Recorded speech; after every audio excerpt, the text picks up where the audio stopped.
Perkenalkan, nama saya I Gusti Agung Ngurah Trisna Jayantika.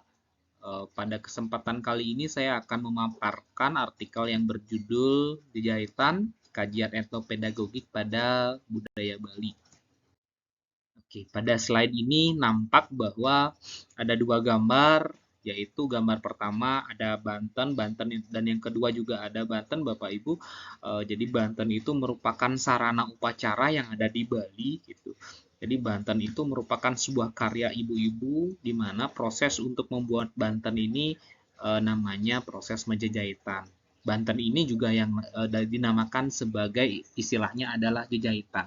Jejahitan ini akan saya kaji, yang akan saya kaitkan dengan unsur-unsur pada pembelajaran matematika, di mana jejahitan ini saya tempatkan sebagai sumber belajar.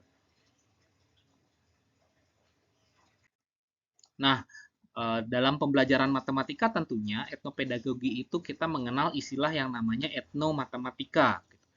Dalam perkembangan budaya yang semakin beragam, keberadaan etnomatematika seringkali tidak disadari oleh masyarakat penggunanya.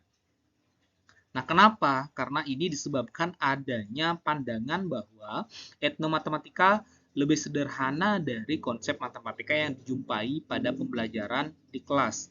Nah, pada dasarnya, matematika dalam budaya ini tidak memuat teorema, formula, serta rumus-rumus formal yang biasa terdapat dalam pembelajaran matematika di kelas. Nah, dalam seni menjejahitan ini, kaya akan unsur matematika yang dapat dijadikan sumber belajar matematika di kelas.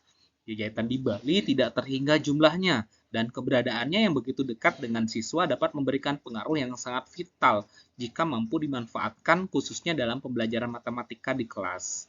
Oleh karena itu, peneliti tertarik untuk mengkaji unsur-unsur matematika apa saja yang ada dalam jejahitan di Bali.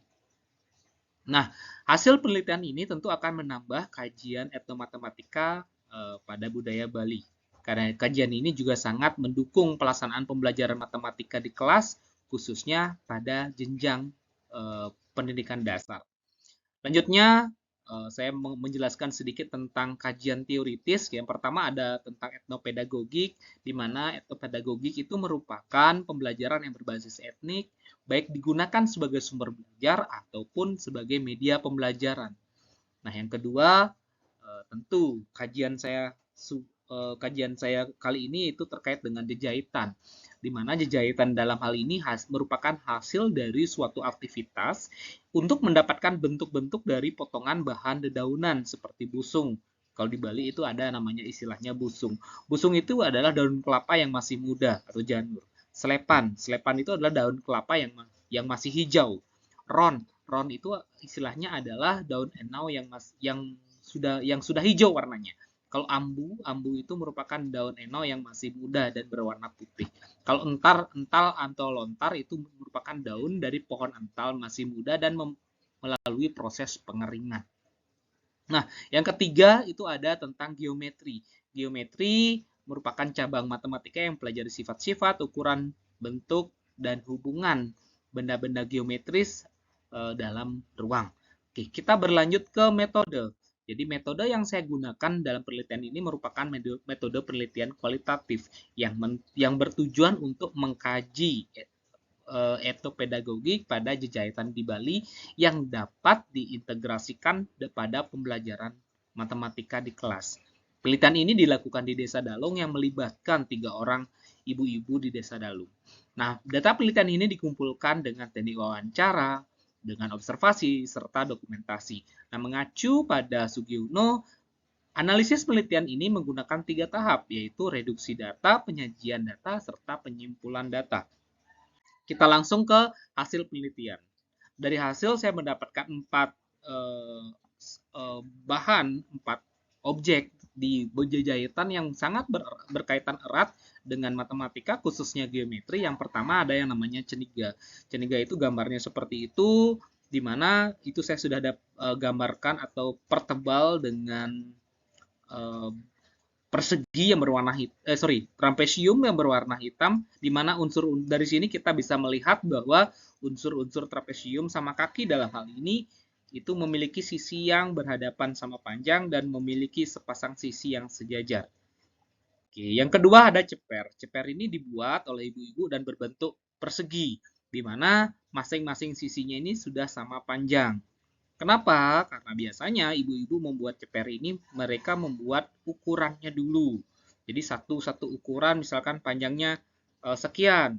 Jadi sekian dibuat masing-masing sisi. Nah, dari ini kita bisa melihat bahwa persegi itu memiliki 4 sisi yang sama panjang, memiliki 4 sudut siku-siku dan diagonalnya berpotongan tegak lurus. Nah, kenapa bisa dikatakan sudutnya siku-siku? Karena bentuknya persegi kotak sempurna, tidak mereng-mereng seperti itu. Yang ketiga tamyang. Tamyang itu merupakan jahitan di Bali yang memuat bentuk lingkaran, di mana proses pembuatannya itu ibu-ibu itu membuat satu janur yang panjang dengan ukuran tertentu, di mana janur itu disusun begitu melingkar sehingga membentuk sebuah lingkaran sempurna. Dari sini kita melihat bahwa janur yang digunakan pertama sebagai panduan itu sebagai diameter lingkaran yang akan digunakan sebagai ukuran dari tamyang itu. Yang terakhir itu adalah lamak. Lamak ini bentuknya tegak, tidak mereng-mereng gitu ya. Tegak. Sehingga kalau kita berbicara tegak, dia harus tegak lurus. Dengan kata lain, yang berhadapan itu harus sejajar, yang tegak itu dua itu juga harus sejajar dan saling yang berhadapan itu saling sama panjang. Nah, hasil-hasil kajian ini tentu dapat membuat sesuatu konsep matematika yang kadang bagi anak-anak sekolah dasar menjadi sebuah materi yang abstrak menjadi lebih nyata. Kenapa? Karena hampir setiap upacara mereka menemukan barang-barang yang saya kaji ini dan mereka sudah tahu ini namanya ceper, lamak, ceniga dan seterusnya. Nah, itu bentuknya juga mereka tahu. Nah, kalau itu kita kaitkan dengan pembelajaran, harapannya konsep matematika yang terkenal abstrak itu menjadi lebih konkret, lebih nyata, lebih real seperti itu. Nah, dapat disimpulkan bahwa dari 4 unsur ini ternyata ada kaitannya dengan materi matematika yang akan kita pelajari di sekolah. Mungkin sekian pemaparan dari saya terkait dengan artikel ini. Semoga bermanfaat bagi pembelajaran kita, tidak hanya bagi kita sebagai insan pendidikan, tetapi juga bagi siswa sebagai subjek pendidikan itu sendiri. Terima kasih.